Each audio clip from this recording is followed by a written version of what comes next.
জীবনে প্রথম মুসলিম ব্রাইড করতে গিয়ে এমন কিছু জিনিসপত্র দেখলাম যেগুলো কিন্তু আমি আজ পর্যন্ত কখনো দেখিনি। এই জীবনে প্রথম দেখলাম।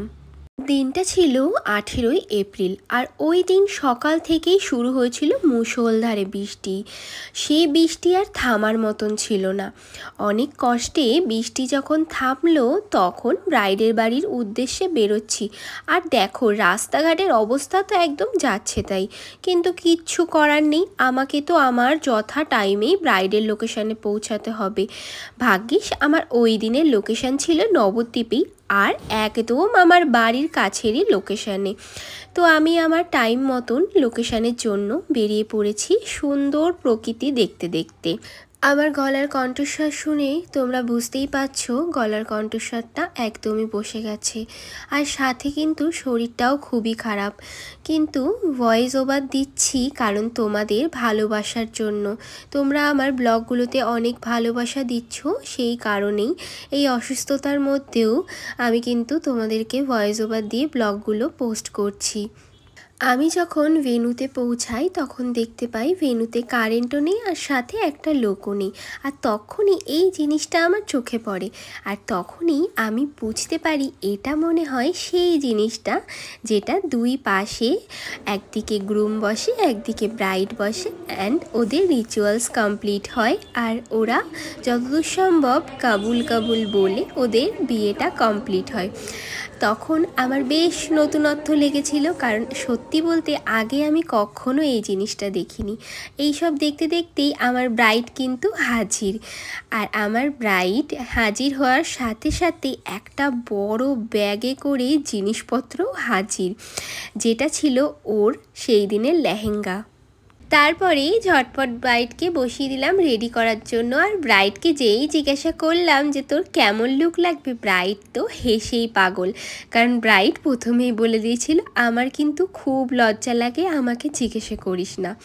আমি মজা করে একটু জিজ্ঞাসা করতেই ও তো হেসেই পাগল। তারপরেই ওর স্কিন প্রিপারেশন করে ওকে কিন্তু আমি রেডি করতে শুরু করে দিয়েছি, আর ও বেশ মজা করছিল ওর স্পেশাল দিনটাকে নিয়ে। আর এই দিনের আমার ব্রাইড কিন্তু ছিল আমারই স্কুল লাইফের বান্ধবী, যেই বান্ধবীর সাথে স্কুল লাইফ কলেজ লাইফটা একসাথে কাটানো দিনগুলো তাকে ছাড়া ভাবাই যেত না। আর ওর এই স্পেশাল দিনটা নিয়ে সত্যি বলতে আমিও খুব খুশি, আর ওর এই স্পেশাল দিনটাতে যে আমি ওকে রেডি করছি সেই জন্য আমি আরও বেশি খুশি, কারণ ছোট্টর থেকে একসাথে বড় হওয়া আর দেখে আসতাম ওরা দুজন রিলেশনশিপে ছিল।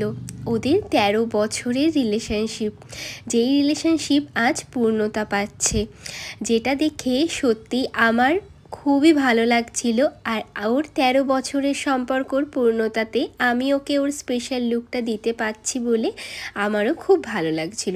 আর ওর লেহেঙ্গাটা দেখলে অনেক সুন্দর ছিল লেহেঙ্গাটা, আর সাথে ওকে পরেও খুব সুন্দর লাগছিল। আমি কিন্তু সেই ফার্স্ট টাইম কোনো মুসলিম ব্রাইডকে রেডি করলাম। আমি আগে অনেক বেঙ্গলি ব্রাইড রেডি করেছি, কিন্তু মুসলিম ব্রাইড আমি কখনো রেডি করিনি। এই প্রথম ওকে রেডি করলাম, আর বিয়ের দিনকে লেহেঙ্গা পরানো কোনো ব্রাইডকে রেডি করলাম। আর ওর লুকটা কেমন লেগেছে তোমরা কিন্তু কমেন্ট করে জানাতে ভুলবে না, আর কাকিমার রিয়াকশানটা তোমরা শুধু দেখো। বলো কেমন লাগছে, আসো আসো আসো।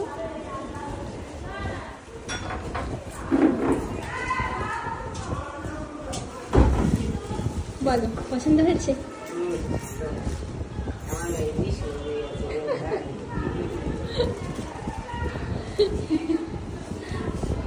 তারপরে শুনে নাও আমার ব্রাইডের কেমন লাগলো লুকটা। খুব সুন্দর হয়েছে, যেরকম চেয়েছিলাম তার থেকেও বেশি সুন্দর হয়েছে। থ্যাংক ইউ সো মাচ এত সুন্দর সাজানোর জন্য, আমার স্পেশাল দিন আরো স্পেশাল করার জন্য।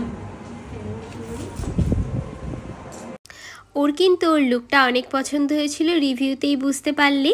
আর আমারও কিন্তু সত্যি বলতে লুকটা খুব পছন্দ হয়েছিল। আর তোমাদের ওর লুকটা কেমন লাগলো কমেন্ট করে জানাতে ভুলো না। এই যে আমার ব্রাইড রোশনি ওর জায়গা মতন বসে পড়েছে আর আমাকে বলছে তাড়াতাড়ি চলে আসবি। হ্যাঁ, কারণ আমাকেও রেডি হয়ে ওর বিয়েই অ্যাটেন্ড করতে হবে। সেই ভিডিও ক্লিপগুলো আর এই ব্লগের সাথে অ্যাড করলাম না, না হলে অনেকটাই লেন্দি হয়ে যেত। টোটোর জন্য অপেক্ষা করছি, টোটো পেলেই এবার বাড়ি যাব। আর আজকের মতন টাটা, আবারও নতুন কোনো ব্লগে তোমাদের সাথে দেখা হবে। সবাই ভালো থেকো।